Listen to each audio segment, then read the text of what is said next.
আনা বাইতুল ওয়াহাদা, আমি একাকিত্বের ঘর। আনা বাইতুল গুরবা, আমি কিন্তু অপরিচিত ঘর। আসসালামু আলাইকুম ওয়া রাহমাতুল্লাহি ওয়া বারাকাতুহু। কেমন আছেন আপনারা? আশা করি মহান আল্লাহ তাআলার অশেষ রহমতে অনেক ভালো আছেন। আমি মোহাম্মদ আয়ান। এই দুনিয়া নিয়ে আমাদের কত চিন্তা ভাবনা, কত আয়োজন, তাই না? মৃত্যুর কথা আমরা একেবারেই ভুলে গেছি। মৃত্যু যে আসবে, আমাদের যে মৃত্যুবরণ করতে হবে। কুল্লু নাফসিন যায়িকাতুল মউত, প্রত্যেকটি প্রাণীকে মৃত্যুর স্বাদ আস্বাদন করতে হবে। এই কথাটি আমাদের মাথায়ও আসে না, এটা আমাদের মনেও নেই। আমরা চাইলেও বেঁচে থাকতে পারবো না।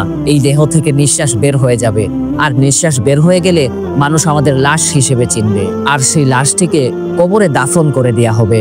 আমাদেরকে এমন একটি জায়গায় নিয়ে যাওয়া হবে যে জায়গা সম্পর্কে আমাদের ন্যূনতম ধারণা নেই। মানুষ তো লাশকে কবর দিয়ে চলে আসে, কিন্তু কবরের পরে কি হয় সেটা কি আমরা জানি?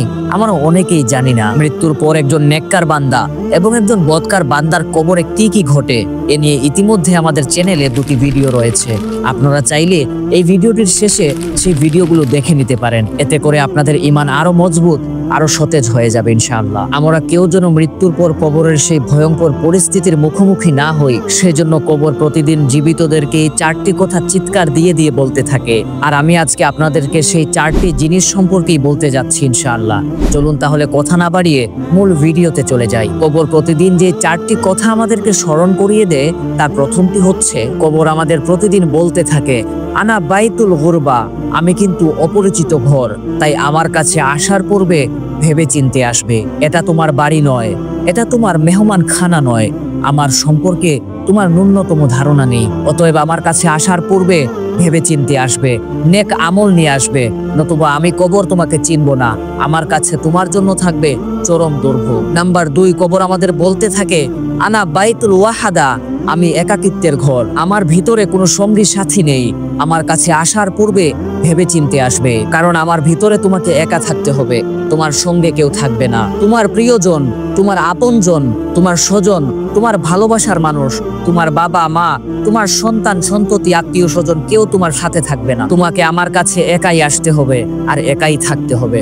সুতরাং আমার কাছে আসার পূর্বে ভেবে চিনতে আসবে, নেক আমল নিয়ে আসবে, ঈমান নিয়ে আসবে, নতুবা আমি কবর তোমাকে চিনব না। নাম্বার 3, কবর আমাদের বলতে থাকে, আমি পোকামাকড়ের ঘর, আমি বিষাক্ত সাপ, বিষাক্ত বিচ্ছুর ঘর, আমি ভয়ঙ্কর জন্তু জানোয়ারের ঘর। এই ঘরে যদি তুমি নেক আমল নিয়ে না আসতে পারো, যদি তুমি ঈমান নিয়ে না আসতে পারো, তাহলে আমি কবর তোমাকে চিনব না। বিষাক্ত সাপ, বিচ্ছু, পোকামাকড়, ভয়ঙ্কর জন্তু জানোয়ার তোমাকে ছিঁড়ে ছিঁড়ে খাবে।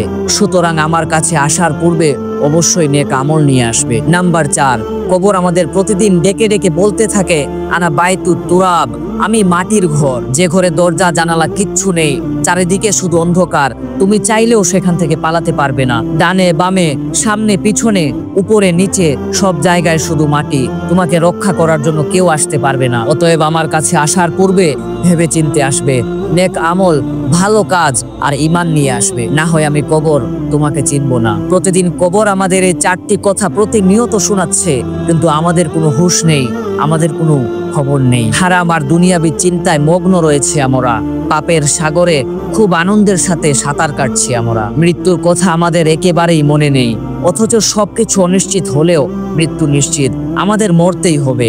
মৃত্যু আমাদের অবশ্যই গ্রাস করে নিবে। অতএব কবরের এই ঘাটিকে ভয় করুন। কিয়ামত তো অনেক দূরের কথা, সেখানে আমরা কবে যাব, কিভাবে যাব, আমরা কিচ্ছু জানি না। কিন্তু মৃত্যুর সাথে সাথেই যে আমাদের কবরে শুইয়ে দেয়া হবে, যেই মৃত্যুর ঘাটি আমরা যদি পার হতে না পারি, তাহলে কোনো ঘাটি আমরা পার হতে পারবো না। কেননা কবর হচ্ছে আখিরাতের সর্বপ্রথম ঘাটি। যদি কবরের এই ঘাটিকে আমরা পার করতে না পারি, তাহলে কোনো ঘাটি আর পার করতে পারবো না। আল্লাহ তাআলা আমাদের কবরের মতো ভয়ঙ্কর ঘাটি থেকে হেফাজত করুন, হারাম থেকে বেঁচে থাকার তৌফিক দান করুন, আমাদের মৃত্যুর পূর্বে কবরের সামানা তৈরি করার তৌফিক দান করুন, আমিন। ভিডিওটি বেশি বেশি শেয়ার করে দিবেন, যাতে সবাই এই বিষয় সম্পর্কে জানতে পারে, আর সেই সাথে আমাদের চ্যানেলটিও সাবস্ক্রাইব করে দিবেন। দেখা হবে অন্য আরেকটি ভিডিওতে। আসসালামু আলাইকুম ওয়া রাহমাতুল্লাহি ওয়া বারাকাতুহু।